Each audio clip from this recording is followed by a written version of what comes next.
So চলো আজকে তোমাদের এনার্জি চেক। টাইমলেস রিডিং, যখন থেকে দেখবে তোমাদের সাথে রিডিংটি রেজোনেট করবে।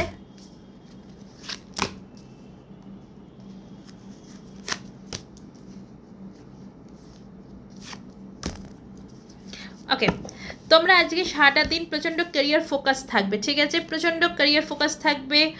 মেটালিস্টিক দুনিয়া, টাকা পয়সা সব কিছু তোমাদের কাছে কিন্তু অলরেডি রয়েছে, অলরেডি টাকা পয়সা সব কিছু রয়েছে। বাট আজ সারাটা দিন এইভাবে থেকো না। ক্যারিয়ার ফোকাস, শুধুমাত্র ক্যারিয়ার ফোকাস। রিলেশনশিপে তোমাদের জন্য কোনো রকম সময় কিন্তু নেই, ঠিক আছে?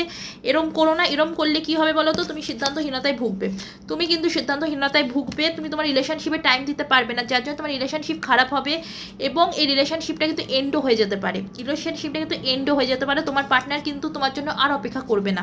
তুমি যদি এখনও তুমি কিন্তু এটাই করে আসছো, তুমি শুধু ক্যারিয়ার ফোকাস, তুমি তোমার পার্টনারের জন্য একদম সময় দিচ্ছ না, একদম তুমি সময় দিচ্ছ না। সো এরকম করো না। এরকম যদি তুমি করো, তোমার পার্টনার কিন্তু সিদ্ধান্তহীনতায় ভুগবে এবং ফাইনালি সে কিন্তু এই রিলেশনশিপটাকে এন্ড করে দেবে। তুমিও সিদ্ধান্তহীনতায় ভুগবে, তুমিও বুঝে উঠতে পারবে না যে তোমার কী করা উচিত।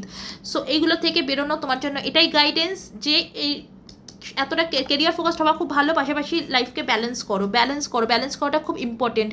কেরিয়ার, রিলেশনশিপ অ্যান্ড হেলথ, এই তিনটে অ্যাসপেক্টে কিন্তু ব্যালেন্স করাটা খুব ইম্পর্টেন্ট। আর তুমি কিন্তু কোনো কিছুতে ব্যালেন্স করছো না, না তুমি হেলথে ব্যালেন্স করছো, না তুমি কেরিয়ারে ব্যালেন্স করছো, না তুমি রিলেশনশিপে ব্যালেন্স করছো, শুধু তোমার ফোকাস শুধুমাত্র কেরিয়ার। সো এরকম করো না। এরকম যদি তুমি করো তাহলে কিন্তু ট্রাস্ট মি, তোমার রিলেশনশিপ কিন্তু একেবারে খারাপ হয়ে যাবে। সো রিলেশনশিপ ঠিক করার পুরোপুরি রেসপন্সিবিলিটি কিন্তু তোমার হাতে। সো আজকে তোমরা এই এনার্জিতে থাকতে চলেছো। টাইমলেস রিডিং যখন থেকে দেখবে তোমাদের সাথে এনটি রেজোনেট করবে। Bye bye.